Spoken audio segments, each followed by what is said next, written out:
Danger, Dr. Danfield.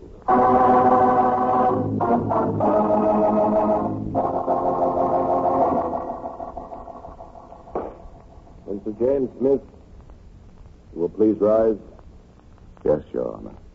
Before I pass sentence, have you anything more to say? Anything in your own defense? Only one thing, Your Honor. I'm innocent. The facts speak differently, Mr. Smith. The evidence against you is overwhelming. The evidence given at this trial conclusively proves that you shot your partner down in cold blood, with full and complete deliberation, premeditation, and malice aforethought. I, therefore, by the powers vested in me by the Constitution of the United States of America, sentence you to be hanged by the neck until you are dead. May God have mercy on your soul. But I'm innocent, I tell you. Innocent! Innocent!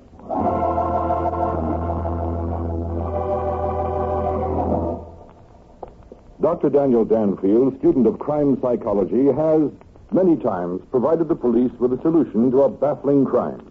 As usual, there's an interesting case for the doctor today. We'll call it Madmen Strike Swiftly.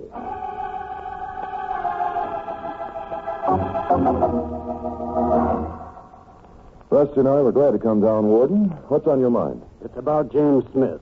He's due to be hanged at 6 o'clock tomorrow morning. James Smith? James Smith? I don't believe I remember the case. Do you, Rusty? Me neither. Well, you know more of affair in these cases. But I don't know about this one. I don't know. Well, just the fact that you have your doubts, Warden, is very interesting. Go on, please tell me more. Well, I have nothing to go on except a hunch. My mind tells me that Smith is guilty as the devil. The evidence against him was almost indisputable. Well, then what does cause you to believe he might be innocent? Well, in the first place, he has continually protested his innocence. Oh? And in the second place, I've gotten to know Smith very well during his 6-month stay here, and he just isn't the kind of a man who would commit a premeditated murder. I'll never believe it. I see. Just what is it you want me to do, Warden? I want you to talk to him. And if you come to the same conclusions, do anything you can to save the poor fellow's life. You say he's due to be hanged tomorrow? Yes, at 6 a.m. Well, come on, then. We haven't very much time. Right away. But you'll have to stay here. Women aren't allowed in the cell box. Okay. I'll wait here in the office and look at the pictures. It'll give me a chance to catch up on who's who in crime.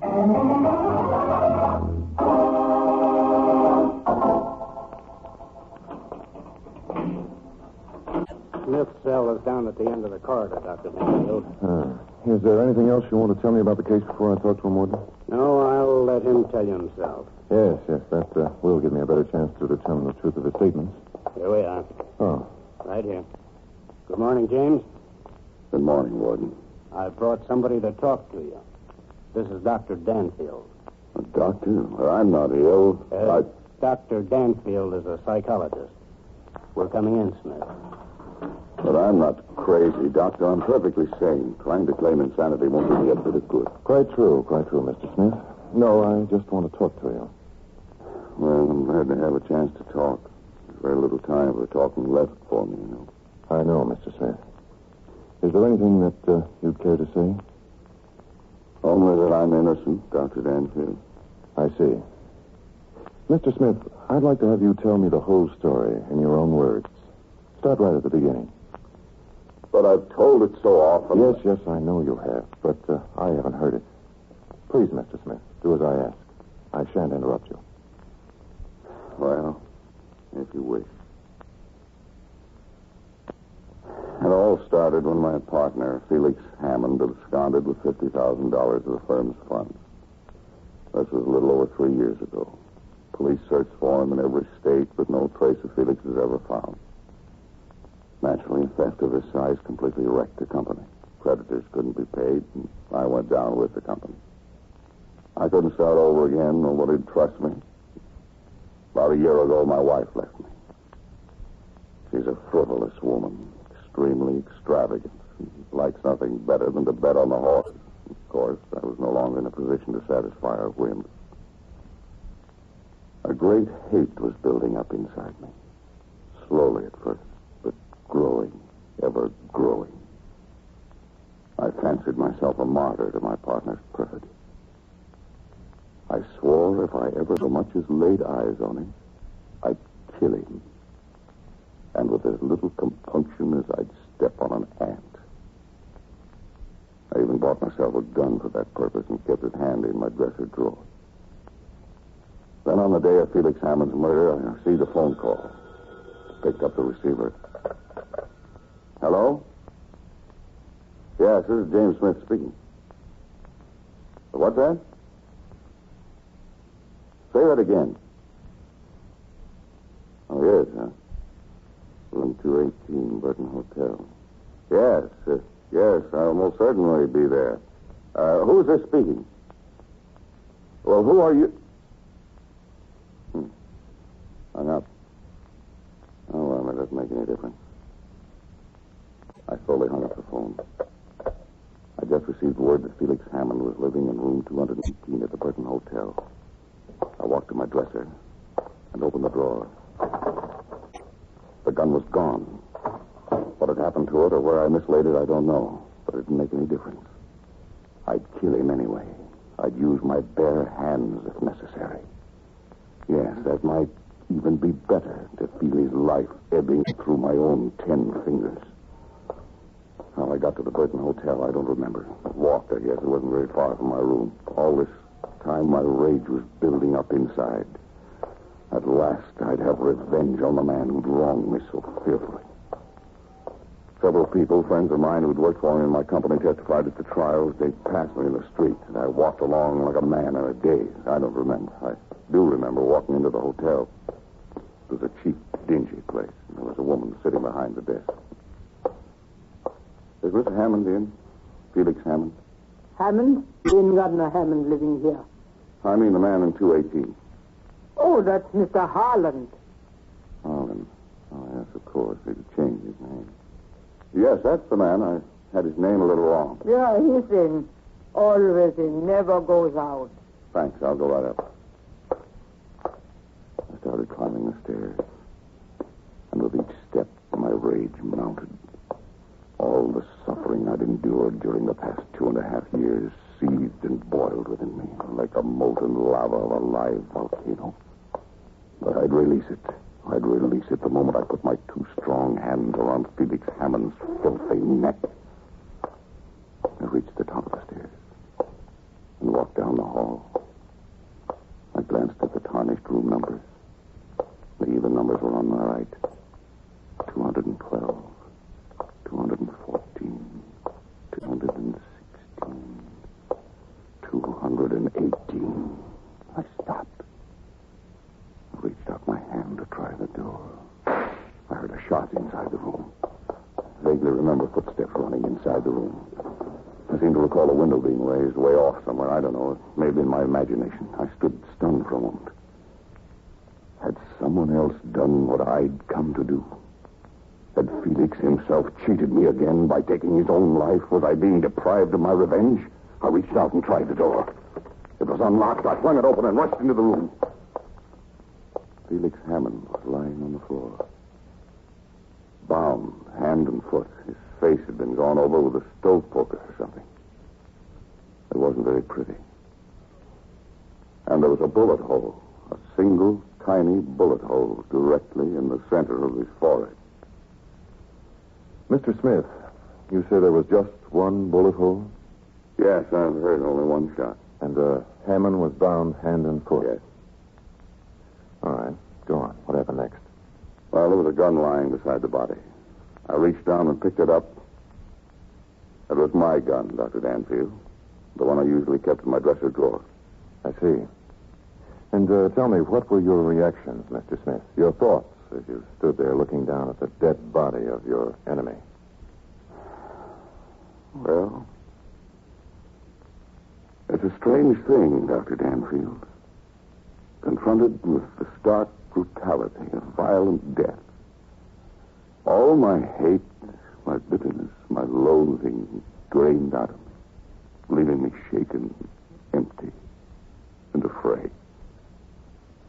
I realized the full enormity of taking a human life. I realized that in spite of my overpowering rage, it wasn't in me to kill a man. I was still standing over him, holding my own gun when the police came. I never had a chance. But I didn't do it, Dr. Danfield.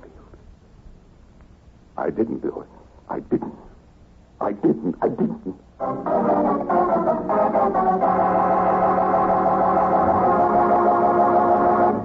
In a moment, we'll return for the second act of Danger, Dr. Danfield. But first...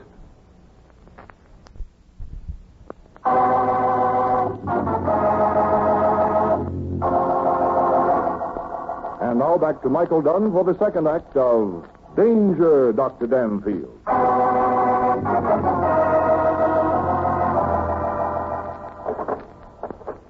don't see how you expect to find anything here in Smith's room, Dan. This room's been locked up for 6 months ever since his arrest. Yes, I know. That's why I may find something that the police overlooked.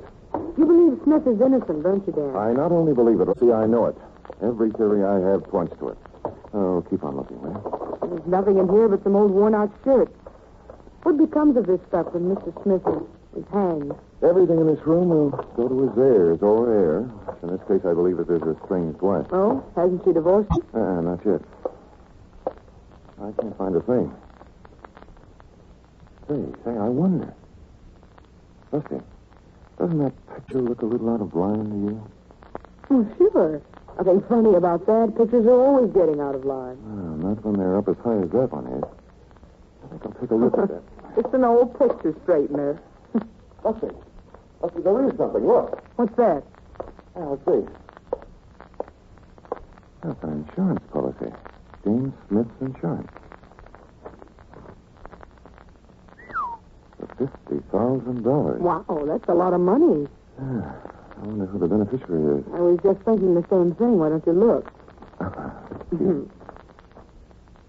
There's a state. What does that mean? His wife, unless he leaves a will stating otherwise. $50,000. I'll bet a lot of people would take a chance on burning for $50,000. Yes, indeed. Let's take a run over to his wife's apartment and see what cooks.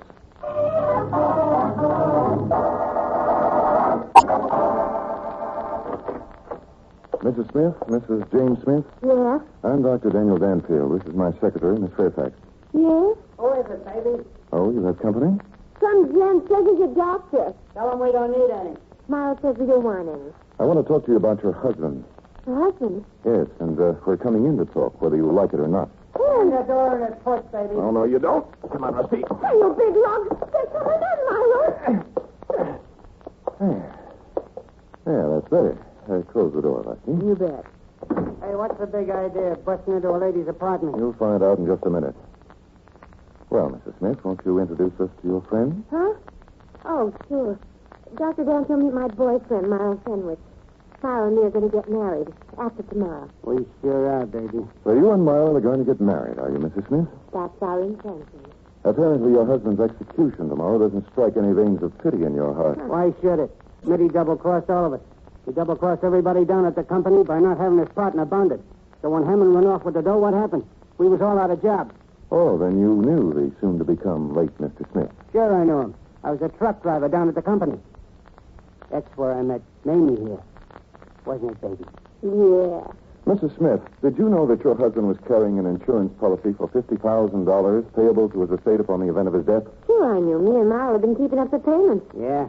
I got me about $200 invested in that hanging tomorrow. Dan, do we have to stay here and listen to this? Just a few minutes longer, Rusty.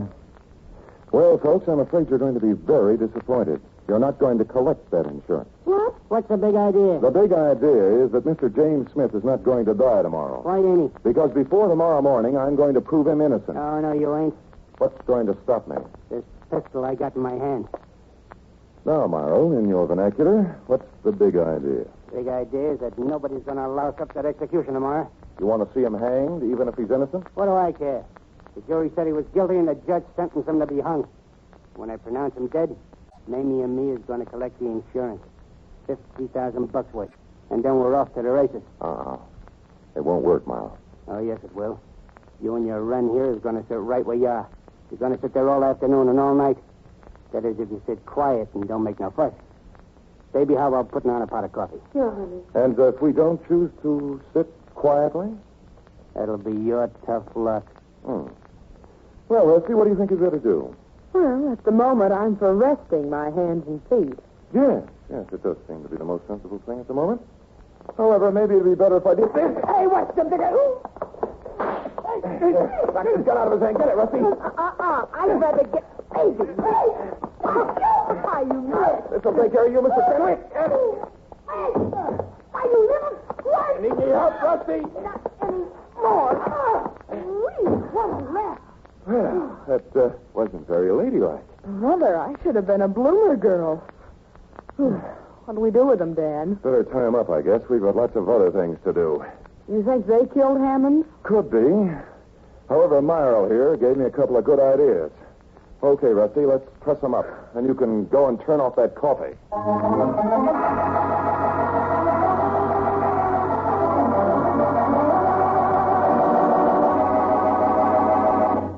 In a moment, we'll return for the third act of Danger, Dr. Danfield. But first...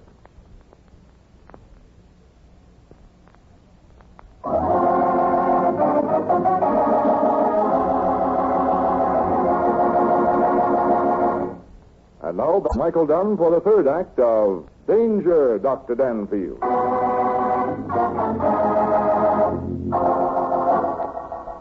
And now, Rusty, let's stop at this phone booth. Oh, how many nickels have you got? See, 4 or 5. Why? Give me. I want to call 4 men. 4 men who were former employees of Smith Company and who the judge said were the only witnesses at the trial. What do you want to call them for? Well, there's an old saying that a murderer always attends the funeral of his victim. Oh, okay. Here you are. But you'll have to pay me back. Chalk it up to fun.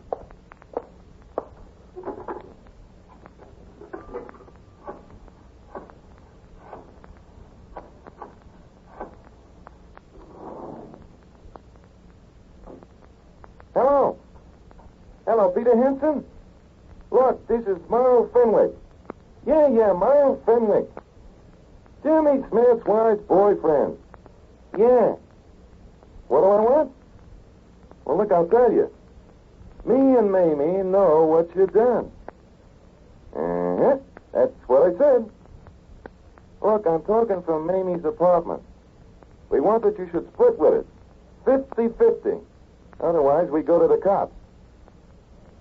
Hey, don't hang up on me. What's the big idea?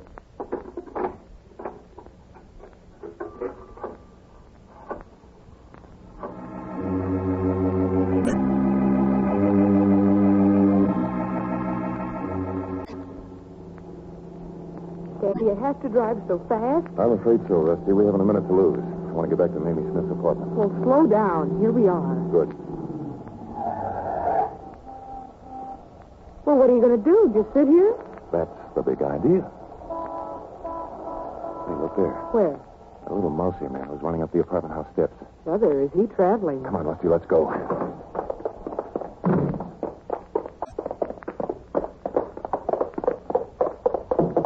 He's trying to get in. Would you like to go in, my friend? Hey, who are you? Your nemesis, I'd rather like to believe. Oh, I guess I must have gotten the wrong apartment. I don't think so. You're coming in anyway. Oh, no, I'm not. Dan, look out! More people have guns today. Boy, are we good today. That makes 3 down. Any more to go? Oh, this one should win us the cigars, Rusty. Here, take this key and open the door. Sure, Mike. Stop kidding, huh?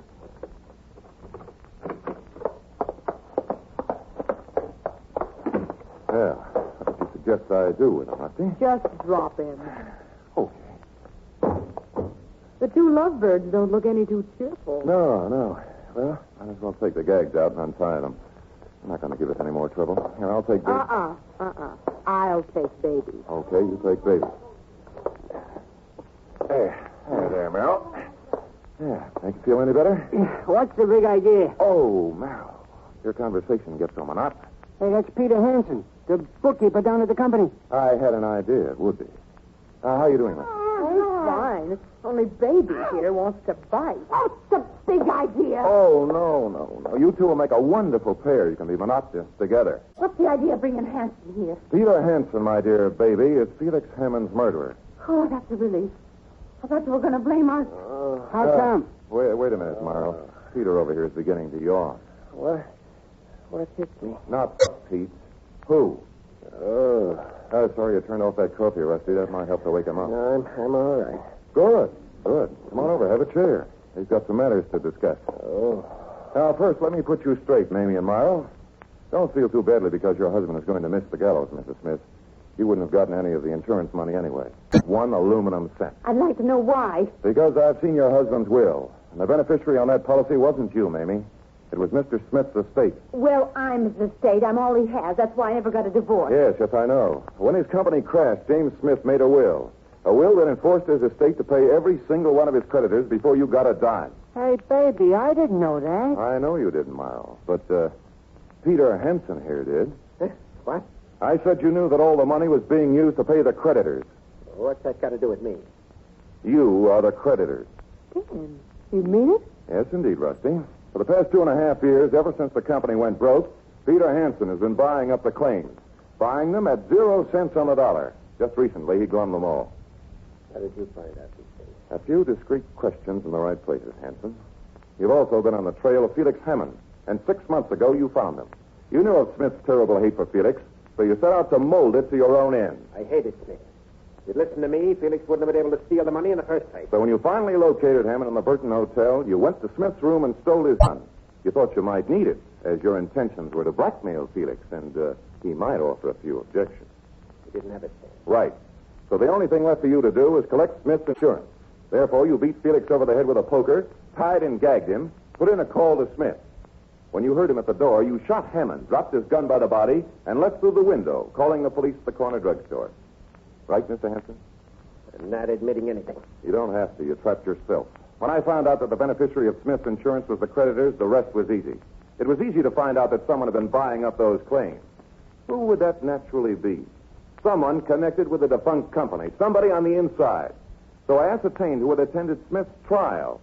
There were 4 men, Hanson, all of whom had been formerly employees of Smith and Hammond. And you were among them. I testified for Jimmy. Testified as to the excellence of his character. Yes, but you knew that your testimony wouldn't clear him of a murder charge. Why pick on me? Why couldn't it have been one of the other 3? Because of the phone call you received this afternoon, Hanson. I represented myself as Myro here, Mamie's boyfriend. I told you I wanted a split. I also phoned the others. But they, not being guilty, passed it up as the work of a crank. But not you, Mr. Peter Hanson. You fell for it, hook, line, and sinker. Why? Because of your guilty conscience. You didn't dare refuse to come any more than you could stay away from the trial. Don't reach for your gun. I removed your fangs when I knocked you out. Now I'll call the governor. Yeah, it's been a great day.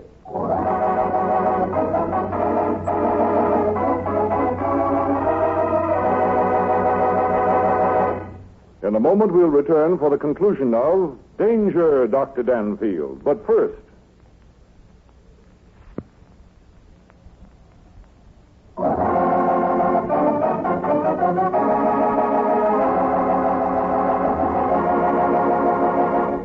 And now back to Michael Dunn for the conclusion of Danger, Dr. Danfield. Oh, Dr. Danfield, it's a great thing to be free again. Spring, sunshine, trees, flowers, even the air. I never realized that even a little restaurant like this could be so big. You know, you can thank Dan that you're here. Well, thank him. No, my child, I can never thank him enough. If ever a man was completely confounded by circumstantial evidence, that man was me. Pass me the sugar, my dear? Mm-hmm. Yeah. 2 whole spoonfuls, and nobody can tell me no. How you could ever have believed my wild tale is beyond me. 12 of my peers listened to my story and thought I was lying like a trooper. Oh, it wasn't so hard. I know, but I had every intention in the world of killing Felix. Premeditation and all. I can't blame the jury for convicting me. I'd have done the same thing had I been in their place. Well, it wasn't you who made the mistake, Smith. It was the murderer. I knew it couldn't have been you the minute I found out the condition of the body. Well, I don't see how that could have told you anything. He was just dead. No, Rusty, not just dead. He was tied and gagged, remember? And there was only 1 bullet hole right in the middle of his forehead. Well, I can't think of anything that would make him any deader. She's very cute. Well, anyway, that was the thing to prove Mr. Smith's innocence. That's at least to me. Here's where the psychology comes in, Mr. Smith. Yes, men as mad as James Smith was when he went to see his ex-partner don't kill that way. With a rage as great as that, Smith would have emptied his gun into Hammond's body. he would never have been satisfied with only one shot. I believe you're right. Also, he would never have wasted the time to knock him out and bind and gag him. That called for coolness and deliberation. And another motive besides just the passion of killing. Well, all I can say is I'll never get mad again. This has been too close a call. From now on, I'll temper my temper. You hear that, Rusty? What? Well, what's that remark got to do with me? Well, you didn't get that red hair out of a bottle. Or did you?